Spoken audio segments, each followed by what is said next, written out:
Děti z vlastivědného kroužku jdou navštívit pana Ludvíka Mikoláše, aby si vyposlechli zajímavé vyprávění o minulých časech. Půjdeme tedy tiše za nimi. Při nedávné návštěvě u staříčka, jak Jaroslava Ludvíka Mikoláše oslovovali mladší spolupracovníci, hovořili s ním o jeho rozsáhlé knihovně, jež obsahuje přibližně 2000 svazků, většinou literatury o Slezsku, to je o Těšínsku, Opavsku a Horním Slezsku na dnešním území Polska.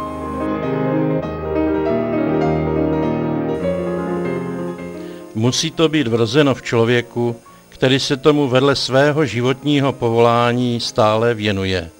Říká se tomu koníček, ale v jeho případě to byla potřeba našeho kraje.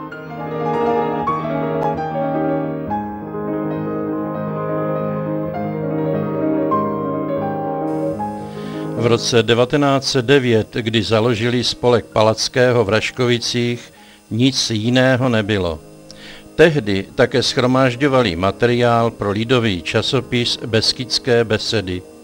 Když jej v roce 1914 v Raškovicích začali s přítelem Matulou vydávat, vznikla i myšlenka zajímat se o Petra Bezruče.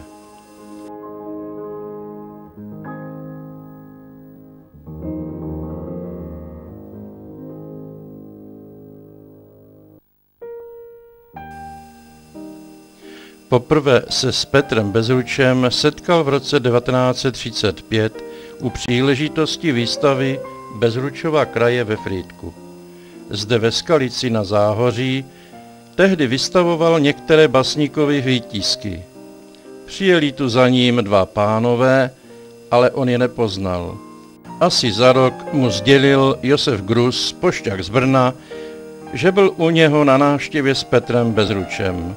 Od toho času se jejich písemné styky množily a v létě 1949 přišel sám poblahopřát k jeho 60.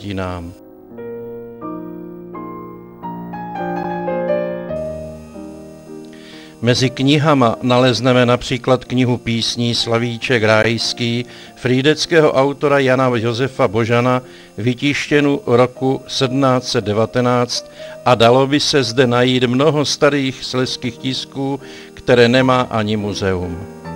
Velmi cenná je sbírka básní národního umělce Petra Bezruče celkem ve 12 jazycích a asi v 10 vydáních. Mimo češtinu je zde Bezručovo dílo v jazyce německém, francouzském, anglickém a ruském, lužicko-srbském, litevském, polském, italském, chorvatském, slovinském a čínském. Nebylo snadné získat tyto knihy za pomoci zahraničních přátel, nehledě na výdaje s tím spojené. Jaroslav Ludvík Mikoláš se setkával s mnoha spisovateli, malíři, sochaři, profesory a učiteli, kněžími a jinými kulturními pracovníky, ať už s akademickým titulem, či jen s nadšenými lidovými pracovníky. Řada spisovatelů u něho čerpala pro svou tvorbu, jmenuji alespoň ty nejznámější, Milan Rusinský, František Směja, Ondra Lisohorský, vlastním jménem dr. Ervin Goj, básník žijící dnes v Bratislavě, jenž píše slezským nářečím, spisovatel Vladimír Vondra, autor zbojnické balady o Ondráši a Juráši vydané roku 1956.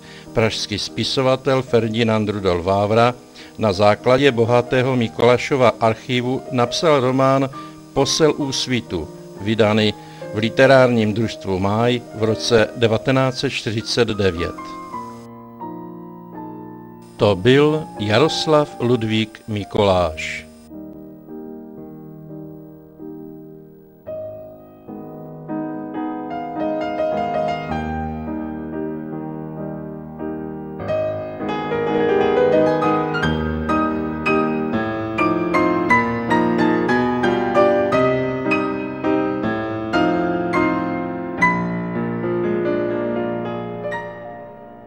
životě bývají události. Stalo se to i v tomto případě. 11. února 1979 opustil své blízké z rodinného kruhu, spolupracovníky a badatele historie Podbeskydského kraje a lidi, kterým on rozuměl.